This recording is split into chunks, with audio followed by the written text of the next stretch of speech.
Jérémie, chapitre 5. Parcourez les rues de Jérusalem, regardez, informez-vous, cherchez dans les places s'il s'y trouve un homme, s'il y en a un qui pratique la justice, qui s'attache à la vérité, et je pardonne à Jérusalem. Même quand ils disent « L'Éternel est vivant », c'est faussement qu'ils jurent. Éternel, tes yeux n'aperçoivent-ils pas la vérité? Tu les frappes, et ils ne sentent rien. Tu les consumes, et ils ne veulent pas recevoir instruction. Ils prennent un visage plus dur que le roc, ils refusent de se convertir. Je disais, ce ne sont que les petits, ils agissent en insensés parce qu'ils ne connaissent pas la voie de l'Éternel, la loi de leur Dieu.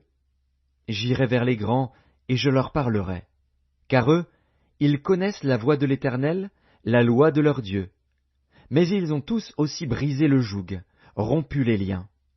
C'est pourquoi le lion de la forêt les tue, le loup du désert les détruit. La panthère est aux aguets devant leur ville. Tous ceux qui en sortiront seront déchirés. Car leurs transgressions sont nombreuses, leurs infidélités se sont multipliées. Pourquoi te pardonnerai-je?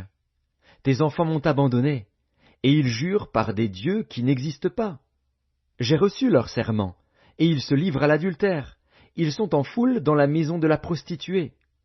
Semblables à des chevaux bien nourris, qui courent çà et là, ils hennissent chacun après la femme de son prochain. Ne châtierai-je pas ces choses-là, dit l'Éternel? Ne me vengerai-je pas d'une pareille nation? Montez sur ces murailles, et abattez, mais ne détruisez pas entièrement. Enlevez ces ceps qui n'appartiennent point à l'Éternel, car la maison d'Israël et la maison de Juda m'ont été infidèles, dit l'Éternel.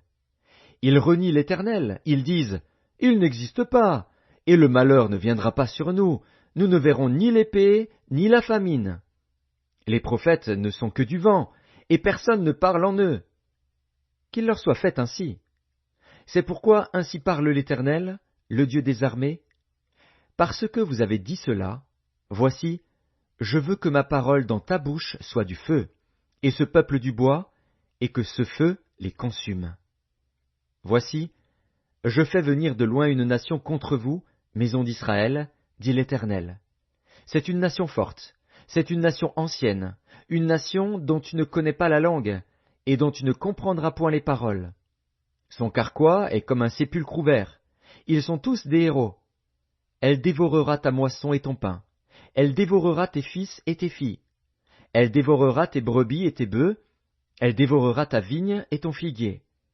Elle détruira par l'épée tes villes fortes dans lesquelles tu te confies.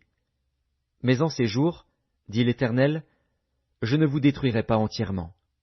Si vous dites alors, pourquoi l'Éternel, notre Dieu, nous fait-il tout cela?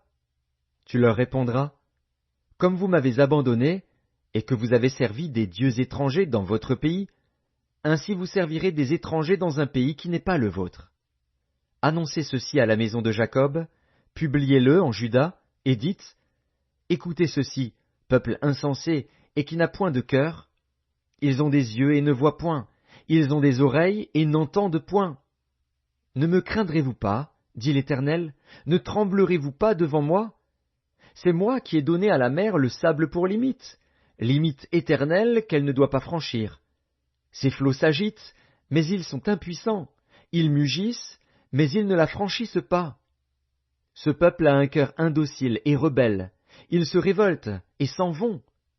Ils ne disent pas dans leur cœur, craignons l'Éternel, notre Dieu, qui donne la pluie en son temps, la pluie de la première et de l'arrière-saison, et qui nous réserve les semaines destinées à la moisson. C'est à cause de vos iniquités que ces dispensations n'ont pas lieu, ce sont vos péchés qui vous privent de ces biens. Car il se trouve parmi mon peuple des méchants. Ils épient comme l'oiseleur qui dresse des pièges, ils tendent des filets et prennent des hommes.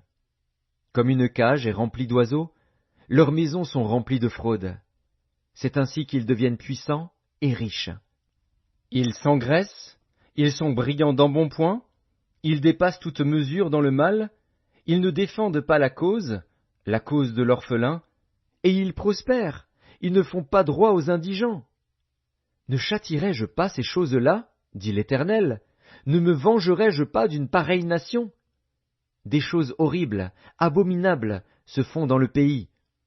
Les prophètes prophétisent avec fausseté, les sacrificateurs dominent sous leur conduite, et mon peuple prend plaisir à cela. Que ferez-vous à la fin?